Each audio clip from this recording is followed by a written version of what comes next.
right? Plenty to get through off the back of that Golden Point thriller up against the Bulldogs. And then, of course, the news that's just dropped that the Warriors are off to Vegas. Before we get into that, quick shout out to our partners at the TAB, of course, headline sponsors of OneTake. And today's guest, he's someone who's been popping up on TV screens nationwide to do with the TAB as well. Anthony Galling, bro, how's things? Oh, kia ora, mate, kia ora. Very good, bro, very good. Staying busy, staying out of trouble. Yeah.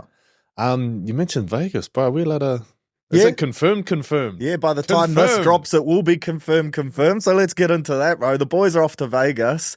How good is that? Oh, I was almost too scared to speak about it in case I might jinx it and it doesn't happen. But that's awesome, man. Yeah. But this now creates a thing that I have to go, because if I don't go, I'll die from the FOMO. Yeah. Like, it'll be enough to kill me. So now I've got to start planning a trip to Vegas, bro. Big time. And if I'd said, 3 or 4 years ago that the Warriors would be going over to play Vegas for the NRL, you would have laughed, right? Yeah, but now it becomes 100%, bro. ultimate bucket list trip for any Warriors fan, really. Yeah, 100%, bro. Have you been to Vegas before? Yeah, once. How about yourself? Yeah, I was once as well, man. Yeah. 2015. Oh, Woke up in a bathtub on the other side of Vegas. bit of a Mike Tyson, hangover I was story. like that. I was like, first thing you do, check if your kidneys are there. Hear those horror stories. Yeah. Yeah. Well, you're- good trip, man. You're not long out of the game, so from a player's perspective, hearing news like that has to be exciting as well, right? Something a bit different, a pretty cool place to go and play footy, tap into that American market as well. 100%, bro. Like the thing with rugby league is internationally, you're either going to play in England, Australia, Papua New Guinea, maybe. You don't get to travel internationally for the game. Mm-hmm. But to go to Vegas, for, any player that's, you want to travel when you play. I know there was a couple of the Kiwis boys went to Denver a few years ago. Remember that one? Yeah. But bro, Vegas, that's like a career highlight. You'll look back and remember that game forever. And there's different approaches. We saw different teams take different methods last year. I think the Broncos, they kind of did a bit of a media tour, whereas the Manly team just kind of arrived in Vegas and locked it down. What would you prefer to do? Do you reckon if you were still in the mix and they threw it out there? I think the Broncos trained with the LA Rams and stuff, which is pretty cool. But then perhaps we saw in the performance, they didn't get the dub. So there's a couple different factors there. Well, you got to think, what's the purpose of the trip? Obviously, first things first, you want to go there and win a game. But, you could stay here and win a game. You're going to Vegas to, promote the game, market the club, market your, the things that we have to share and stuff like that. So I think the Broncos done it right, where they make the most of that opportunity. If they are going to be rotating the teams that go, this might be our only chance to kind of get our name out there and stuff like that. So I think it's important to do those things and make the Vegas trip worthwhile. But at the same time, you got to win a game. So how do you balance that? I don't know. So it'll be a tough one. I don't think there really is a winning itinerary. I think, you just got to show up and, on the day, just for that 80 minutes, bro, just block out all the noise, all the prep that's gone on, whether it's been good or bad, and just show up and play. Yeah, huge things. It'll be, it's a tricky one though, because you think, you'd like to see heaps of Warriors fans go. I know Kiwis don't, for that kind of trip, don't travel well. I think someone made the note at the Rugby World Cup in Paris, although, New Zealand's the red hot favourites, they're almost guaranteed to make the final every year. There weren't that many Kiwis going, quite underrepresented when you look at the crowds. Obviously, for us to travel anywhere, it's so much more expensive, than for these other countries. If you're in the UK, get in, to New York, that's a 8-hour, 10-hour flight. It's not that far. But for us, it's it's a big hurdle to jump. And financially too, there's not many balling Kiwis. We don't have the population to support these big, businesses and infrastructures. We are very much like a big middle class kind of country. So it'll be interesting to see what kind of numbers show up for the game. But there'll be some interest. 100%. I'll be there. I'll be one of them. Count me in, bro. Well, I'd say the NRL too, they've probably seen what's been happening over here. Well, they clearly have. And they'll know that adding the Warriors into an event like this will get people to travel, because I think Warriors fans are a little bit different as well, right? We're so patriotic, so passionate. Oh, yeah. And this is a once-in-a-lifetime event pretty much. Well, look what we do to Magic Round. We take over that every year, If we took what you see in Brisbane over to Vegas, that's going to be a hell of a party, man. Oh, pretty exciting. I'll definitely be pushing to be on that plane as well, bro. So we'll have to link up. Hopefully not waking up in a bathtub though, but we'll see how we go. Past those days, man. I'll probably go watch a show or something. Yeah. There's heaps on, but I was checking before when I heard the news we were going, I was looking at the, because they do like those residencies, by Mariah Carey, bit of Rod Stewart. Stop it. Are you a bit of a Mariah fan? Mariah, yeah, bro. Neo, everyone's there. Like everyone. Like all these artists that you kind of think, man, what are they up to these days? But they're in Vegas doing a show every night. That's hell of a lifestyle. It is. Yeah, it's so much more than footy, isn't it? So if it is a bucket list trip for you, then I look forward to seeing you over there, and no doubt the footy will be pretty special too. Speaking of the footy, pretty heartbreaking scenes on the weekend, going down to a really quality Bulldogs side. Yeah. I guess at the full-time whistle, I just had a feeling of being proud of the effort, given the circumstances too, losing players throughout the game. But what was it like for you on the couch watching that one, bro? Oh, it's hard to walk away from that with nothing, eh? I say walk away like I played, but you feel like you're there with them, eh? Like I felt drained when they lost. I felt very deflated. It was I was actually watching it at the Sky Studio. Oh, nice. It was just a good vibe by watching it with what's his name, Blairy and Monty there. Just good watching it with people that are like so into it as well. You know, a lot of my family, they're kind of like the game might be on in the background or something. But it's good watching it with those guys, man. But just such a roller coaster, bro. You couldn't tell where it was going to end up. Like you say, we had a couple chances to win it. We could have lost it 20 times as well. Yeah, like we just kept hanging in there. But yeah, just those little moments you look back. I think that one where they played the ball back and Reid Marnie wasn't watching. Freddie jumped on it, and you think the game's finished, and then you're like, oh, we're back. We got a chance. And then what was the other one? Oh, there was one moment in the game, Jackson Ford's charge down. When he charged that down and then almost regathered. I think that was with like not much time left on the clock. But, you think of just that one little moment. He holds on to that ball, how different things would have been. But that's what the game is, man. It just comes down to these little milliseconds. It's just very small margins. You mentioned come away with nothing, and every time a game goes to Golden Point, the topic comes up around, is it good for the game? Should teams get a reward for going to Golden Point and then losing? Because it does seem harsh, right? You play 90 minutes of football and you can come away with 0 on the ladder, and it takes a toll as well on the bodies. What's your thought on Golden Point? Are you a fan of it? Because it does add an entertainment factor as well, but you got to think about the players and the outcome it has on the season, right? Yeah, definitely, bro. I don't know what it would look like if it would mess it up points-wise if you could finish with a draw, both teams have a point, and then you play for that extra point. One team takes home 2, one team takes home 1. So I think that would make a lot more sense, I think. Because you want to be rewarded for a draw at least. I know some people were saying it's got to be golden try, not golden point, because if it's golden point, the referee's too scared to give away a penalty, because, that could dictate the game. So, you saw that late shot on Tamaiti. The referee probably saw it. It's been such a good game, he doesn't want to decide it with a penalty. Maybe, I don't know, if you could go in Golden Point, you can't take penalty goals. So you still drop goal or try, but you just can't take penalty goals maybe. But then if you give a penalty, could someone just tap it and have a quick shot? I don't know, bro. Yeah, that's tough, right? Yeah, it's tough, but you have to keep changing the rules because, the rules are set in place, and, as teams adapt to that and find ways to kind of circumvent themselves through those rules, it changes the way the game's played. So you have to modify the rules to keep up with, the way teams are adapting and getting better each year, because you've got to keep it entertaining. I saw someone pitch like an NFL-style method, which I thought was quite cool there, overtime. So if you score a touchdown or a try in this occasion first, then it's game over. If you kick a field goal, the other team gets one crack to score a try, and that's how they can win the game. Or if they kick a field goal back, then it just keeps going. Yeah, I like that. And I think that was suggested a couple years ago when the Golden Point first came in. But even if you could go... if you could go like Golden Point thing, like even if you hit the 1-pointer, the game's not over. You just got to hold on to that 1-point lead maybe.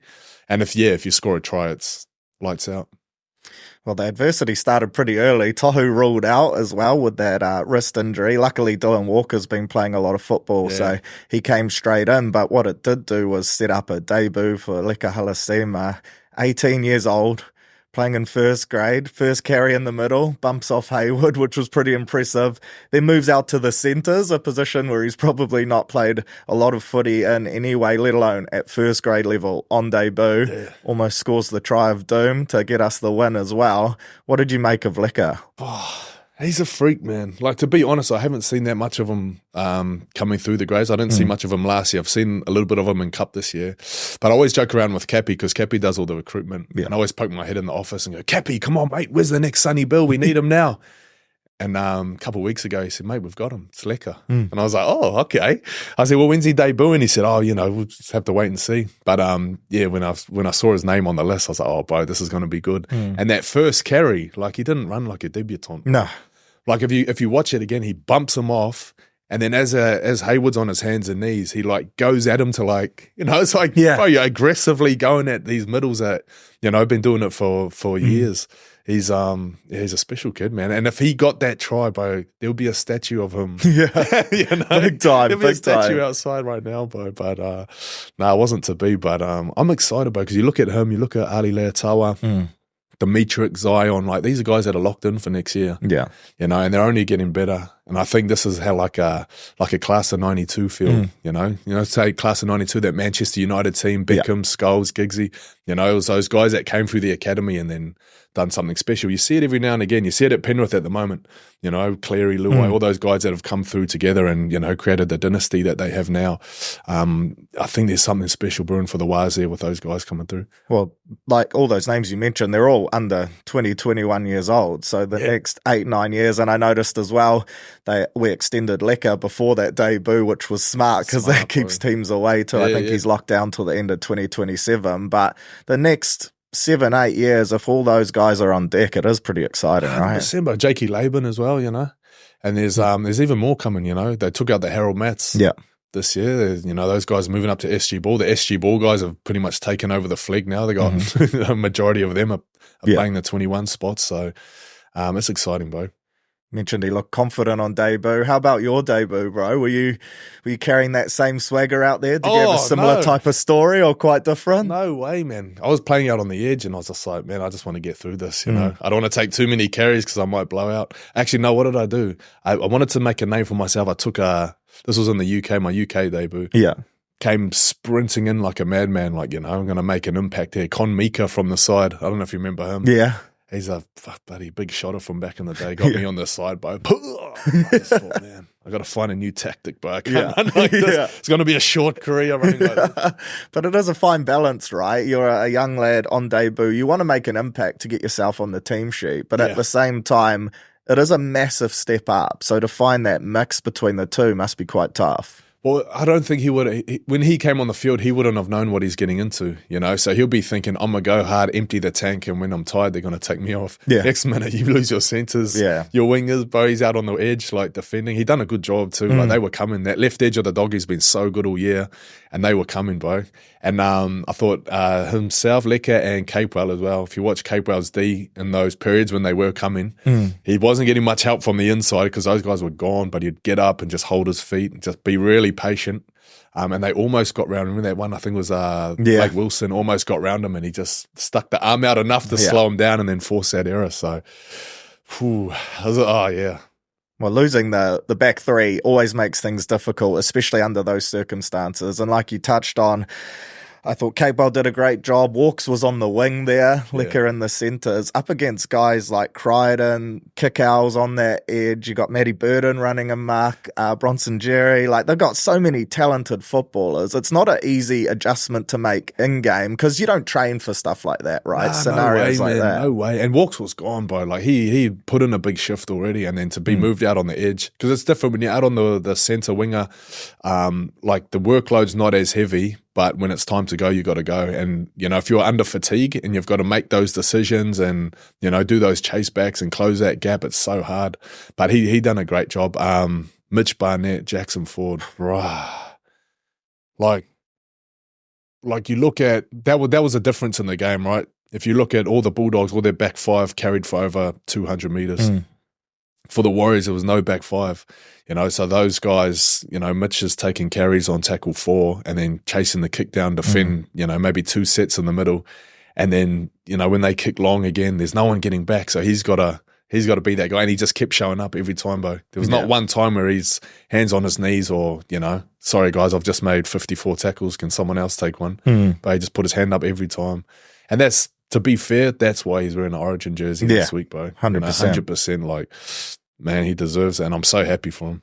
I feel like I lead the Mitch Barnett fan club because every week on here, too. I just sing his praises. You're the president, I'm the vice president. Well, we can share it, bro. A load halved is a load well shared, it works well. But I feel like every week he just shows up and just puts in a performance that seems to go up another level. It was 220 odd run meters, 54 tackles for 2 missed, played in all but 6 minutes of that game, which went to golden point. So I think 83 odd minutes in the middle and on an edge. And he's always the first one leading the line speed. He was the captain and now Origin. How cool is that? Like, he's perfect for it, right? 100%, man. Like he's cut from that cloth. And I said before the Origin series, I said if he was a Queenslander, he would have been picked already. And that's why Queensland always win Origin, because that's the kind of players that they get. But yeah, like New South Wales, they've got him now.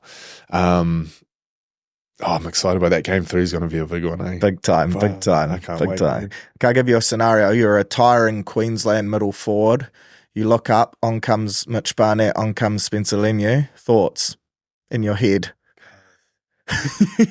Not keen, eh? Where do you run? Yeah. Where are you running at? You got those two flying out the line. Yeah. Because that's what they do. Like I've noticed in Mitch's game, a little bit different to last year.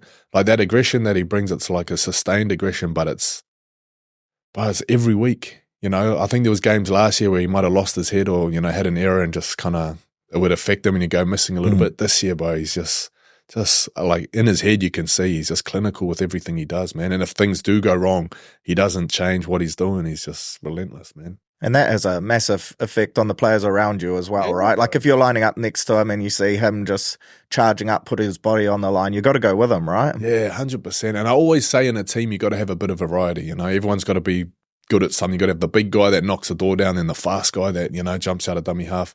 And when we signed Fisher Harris, I thought, are these two too similar? We just got another Mitch Barnett, but if you think about those two on the field at the same time, leading the lineup, these next year is going to be impenetrable up the middle. Oh, it's exciting, isn't it? Yeah. A guy who he'll be coming up against, teammate Kurt Capewell, and I can't remember the last time we had two lads in Origin. It was probably Price and Brent Tate at the same time, but they were on the same team. Because Lillyman was there, but I think he was after them, wasn't he? Yeah, and Mitch is only our second New South Welshman. Who was the other one? Hoffman?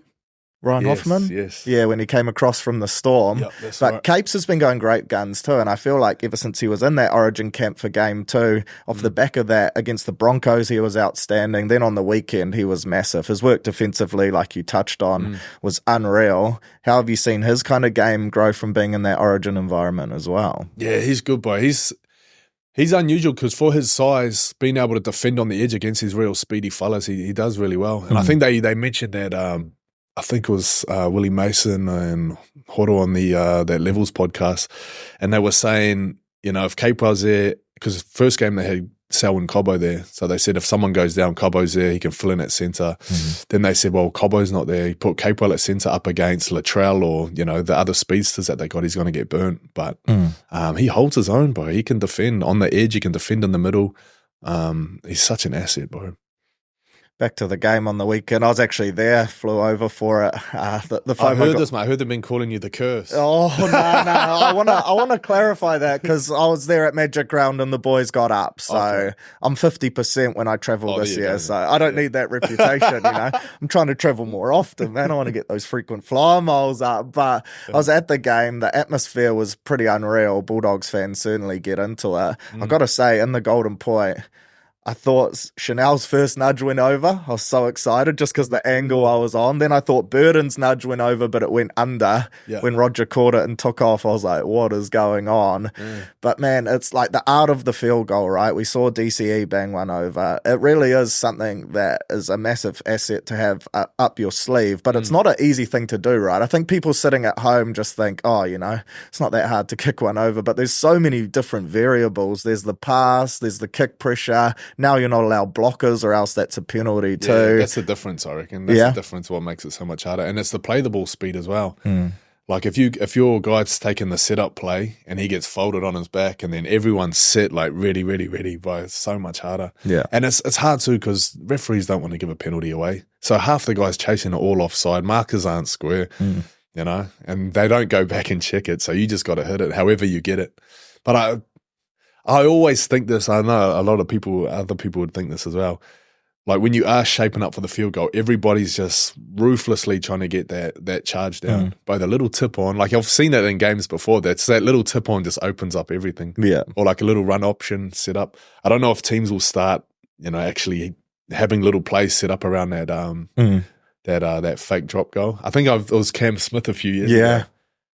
You know, everyone's lining up to go get the kicker and he dummies it and just boop, pops one over. Yeah. Smart, bro. Yeah, it is smart. And then the whole Tamare situation, we won't go into it too much, but I'll just ask you straight out, in your opinion and from what we've seen, how it be officiated so far this year, did you think it was a penalty? We've had the referees come out since and say they perhaps got that one wrong. 100%, bro. And the referee knows it was a penalty, but like I said, he doesn't want to blow a penalty, and then that's how that epic contest comes to an end. You know, it's just a late shot and back play, and it's decided because, you know, there's something, you know, rugby union make those kind of calls. You know? Or let's go back and review it, and, you know, that's the end of the game now. And it's like, oh, well, that's not the ending we wanted. Like, rugby league's very theatrical. We want drama. We want the big finish. So I think the ref knew it was a penalty, but he doesn't want to give it. And it's a bit of a slap in the face when they come out after the game and go, yeah, we got that wrong. Sorry, do you think guys. it makes it worse? It makes it worse, but why say anything? If we get it wrong, then just... You're just starting to move on, right? You go through like a grieving process, right? Like you're just starting to cop it, and then that kind of fleshes up the old wound. We got it wrong. Okay, well, give us the 2 points then. Oh, no. Can't do that. Yeah. Oh, okay, well, then don't say anything, bro. Yeah, big time. Well, speaking of 2 points, we've got the bye this week. As a player, how important is it these bye weeks, like not only for the body, because we've got a few dings now to rest and repair, but also a bit of a mental reset, right? We're one of only 2 teams with 2 byes still to come, us and the Cowboys. We're starting to get into the business end now, that run home.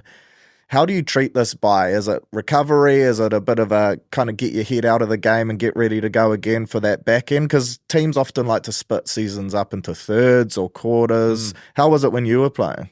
When I was playing, I remember in the UK, it was a very long season because you got all the cup games in between the other games as well. So we might play over 30 games some years, you know, close to 40 sometimes, depending if you're winning all your games. I think you got to use this time. It'll be different for everybody, you know, because if you've just come back from injury and you've played 2 games, you probably don't need as much of a bye, so you might come in and train and do a bit extra. You know, if you've been really holding out for this bye and you need it, then 100% recovery. But I think everyone will be different individually. But I think as a team, like this is the last kind of pit stop, like you said before, that run home. And if you look at that run home, bro, we got to win games, man, because it's, I think Raiders snuck in last year, 32 points. They made the 8, 32 points. We're on 17 at the moment. So we're going to have to win at least 6 or 7 games to even be in the conversation, depending on how other teams go as well.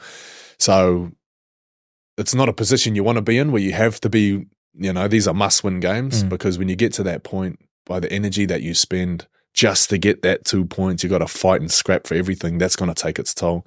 Because our last bye is the last round.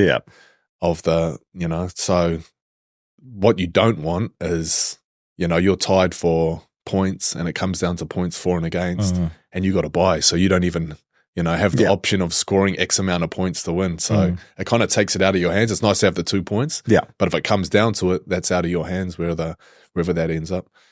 So the next 3 is Canberra away, and then we've got the Tigers at home and Parramatta at home, all teams that are really close to us on the ladder. Have to go 3 from 3? But you say that, but it's the NRL, man. Yeah. You know, and the last time when we looked at an easy patch in our season, we lost 5 straight. Yeah, I'm not saying it's easy. I'm just meaning like these games become must-wins, don't they? 100%. But you look at Canberra, you look at the other teams like Titans, Bunnies, they're all back in the picture now. Yeah. Everyone's an option. So they're coming with the same mentality. I don't think you can, you know, you'd like to say, you look at those 3 teams, we'll ace that. You just don't know, bro. You just don't know. And this is the competition where you can show up and play really well, and it's still not enough. Yeah. you know, because the other teams bought something else. And sometimes that's out of your control as well. And there's teams bringing it this year. Well, that's the thing. You look at the Doggies, man. Any other team, I think, would have rolled over in that last 10. The Doggies, they're serious this year. Big time. And then when you put your fan hat on as well and you see a congested ladder like that, it is quite exciting to watch, isn't it? Because over the last few years, we've seen a bit of a separation, and you could argue, you know, Melbourne, Penrith, they're still sitting up the top as per usual. But then the rest of the ladder, there's 2 or 3 wins between 5th and 16th. It makes for an exciting watch, doesn't it? Oh, 100%, bro. This is going to be an epic end of the year. And it's, you know, it's not just the results, you know, who's beating who, but it's also like the injuries, the suspensions. Like I said, you know, this rugby league, it's a very like, what's the word? It's just purely for entertainment, very theatrical. But yeah. Wanted to touch on Jared Waerea-Hargreaves as well, who broke the Roosters record for most caps. And that was a typical JWH-like performance, right? Got binned, had blood coming from him. He was into everything. I think he picked up a 3-week suspension off the back of it. But to have played 307 games as a middle forward, the way he plays footy as well, there's no regard for his body. He's into everything. What do you rate of him as like a player and a leader too? Because by all accounts, off the field, he's a massive influence for that Roosters team. Heck yeah, bro. Like I know we've been talking about the Roosters this year, and we call it like the last dance for them.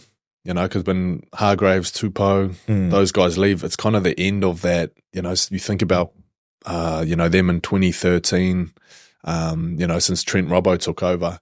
They're kind of like the last of those guys, you know, Mitch Pearce, Orbo, all those guys are gone now. You know, those guys are like the last of that time. So it is kind of like last dance. And I think Jared knows that too. Like whatever he's got left in the tank, he's like, I'm just going to leave it all out here now.